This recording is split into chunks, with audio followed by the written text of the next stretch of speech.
Bismillahirrahmanirrahim. Assalamualaikum warahmatullahi ta'ala wabarakatuh.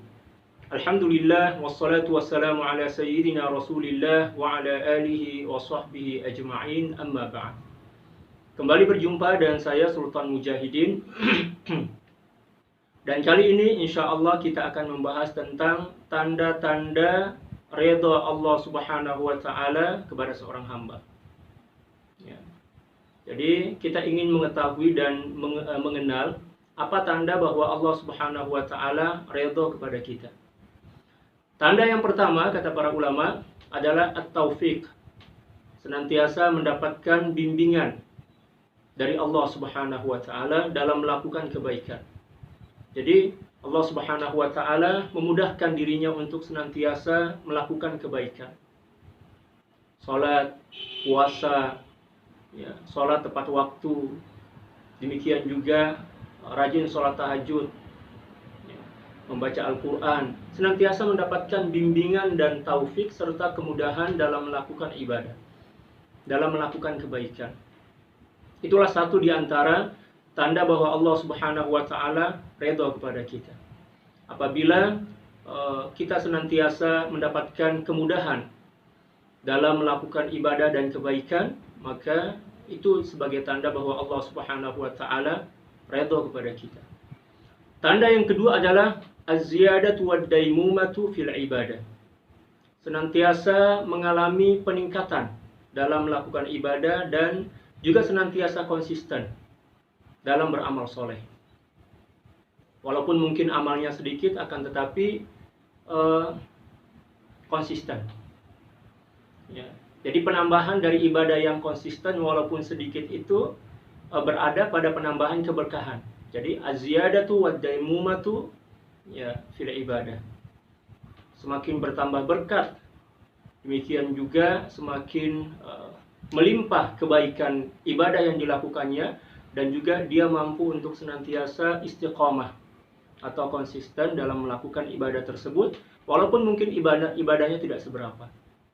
Karena yang terpenting dari suatu ibadah itu adalah istiqomahnya. Baginda Rasulullah sallallahu alaihi wasallam pernah bersabda, kama qala sallallahu alaihi wasallam, ahabbul a'mali ilallahi adwamuha wa inqal. Amal yang paling dicintai oleh Allah Subhanahu wa taala adalah amal yang istiqomah dilakukan walaupun sedikit. Nah, inilah satu di antara tanda bahwa Allah Subhanahu wa taala redha kepada seorang hamba atau kepada kita semua. Apabila Allah Subhanahu wa taala senantiasa memberikan kekuatan kepada kita untuk istiqomah dalam melakukan suatu amal, maka itu tanda bahwa Allah Subhanahu wa taala redha kepada kita dan amal ibadah itu diberkahi oleh Allah Subhanahu wa taala.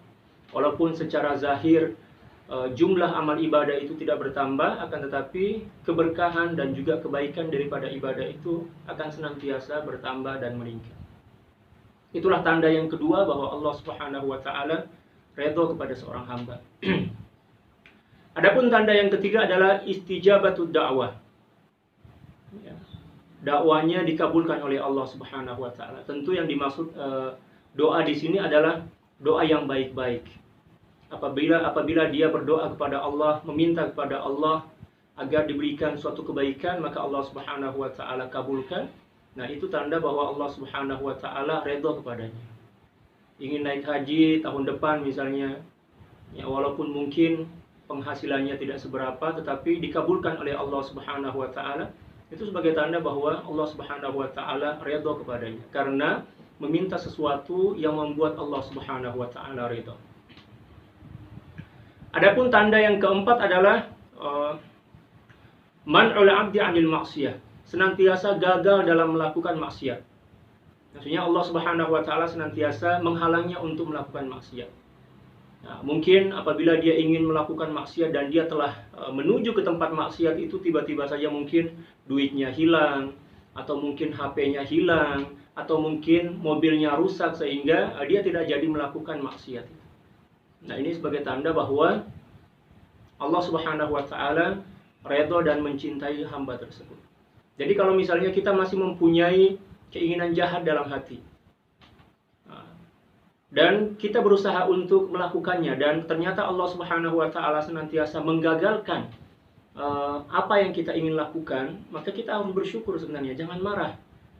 Ya, kita diwajibkan untuk bersyukur karena itu sebagai tanda bahwa Allah Subhanahu wa taala redha dan cinta kepada kita, akan tetapi kita yang belum mampu memahami isyarat-isyarat itu.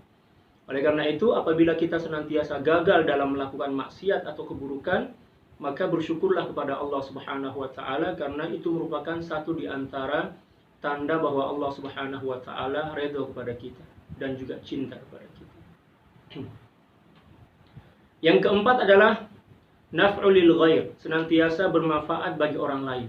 Nah, ini sebagai tanda yang kelima bahwa Allah Subhanahu wa taala redha kepada hamba tersebut. Senantiasa bermanfaat bagi orang lain. Baik dari keilmuannya, harta bendanya, mungkin dari ucapannya, atau mungkin dari melalui tingkah lakunya. Orang senantiasa mempunyai pintu, mendapatkan pintu untuk mendapatkan kebaikan dan manfaat dari dirinya. Itu sebagai tanda bahwa Allah Subhanahu wa taala redha dan cinta kepada hamba tersebut. Dalam satu hadis baginda Rasulullah sallallahu alaihi wasallam bersabda, atau kama qala sallallahu alaihi wasallam, khairun nasi anfa'uhum linnas.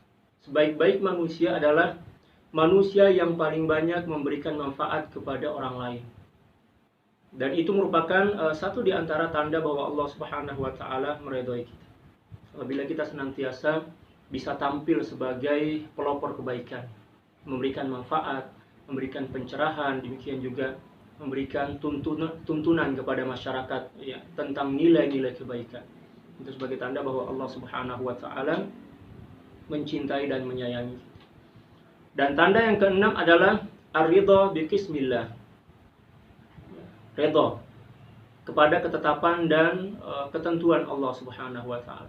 Ini juga sebagai tanda bahwa Allah Subhanahu wa taala redha kepada diri kita ketika kita redha kepada ketetapan Allah. Dalam Al-Qur'an Allah Subhanahu wa taala berfirman tentang sifat mulia yang ada pada para sahabat, radhiyallahu anhum wa radu'an. Ya. Radhiyallahu anhum wa radu'an. Allah Subhanahu wa taala redha kepada mereka dan mereka pun redha kepada ketetapan Allah Subhanahu wa taala. Apabila dalam hati kita ada rasa senantiasa bergembira, senantiasa bahagia atas ketetapan Allah Subhanahu wa taala, walaupun mungkin ketetapan itu secara akal yang mungkin tidak diharapkan, mungkin tidak disenangi, mungkin tidak pernah dibayangkan, tetapi dia mampu untuk menghadapinya dengan baik, mampu menghadapinya dengan hati yang redha, demikian juga mampu untuk senantiasa berbaik sangka bahwa itulah yang terbaik di sisi Allah Subhanahu wa taala.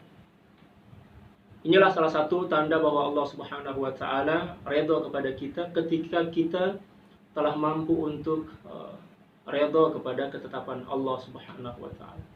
Para sahabat sekalian, inilah 6 di antara tanda bahwa Allah Subhanahu wa taala redha kepada seorang hamba.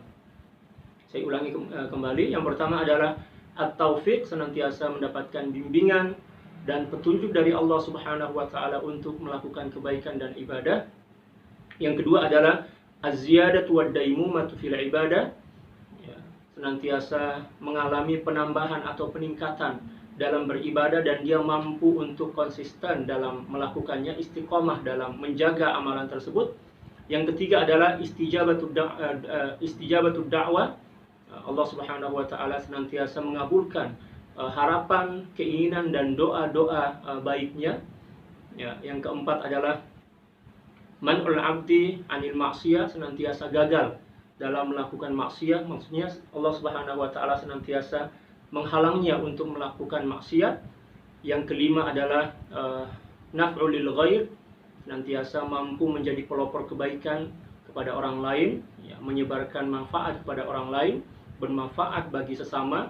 Dan yang keenam adalah ar-ridha bi qismillah, mampu ridha ya atas ketetapan Allah Subhanahu wa taala. Dan apa yang saya sampaikan pada video kali ini merupakan nukilan dari ceramah salah seorang guru kami, yaitu Maulana Syekh Dr. Ali Jum'ah radhiyallahu taala anhu wa an masyayikhina jami'an, Allahumma amin. Nanti para sahabat yang ingin melihat bahasa Arabnya nanti bisa lihat di YouTube. Di situ ada satu video yang judulnya adalah min alamatir ridha min alamatir ridha Allah, seperti itu. Di antara tanda-tanda redha Allah Subhanahu wa taala kepada seorang hamba. Namun beberapa dalil itu adalah penambahan dari saya. Ya, tetapi poin-poin yang saya sampaikan ini adalah poin-poin yang saya ambil dari ceramah beliau itu, pengajian beliau. At-taufiq, az-ziyadatu wad-daimumatu fil ibadah. Yang ketiga adalah istijabatud da'wah. Yang keempat adalah man'ul amti 'anil ma'siyah. Yang kelima adalah naf'ul lil ghair, dan yang keenam adalah ar-ridha bi qismillah. Mungkin cukup sekian apa yang bisa saya sampaikan pada kali ini. Semoga bermanfaat bagi kita semua. Allahumma amin. Wassalamualaikum warahmatullahi taala wabarakatuh.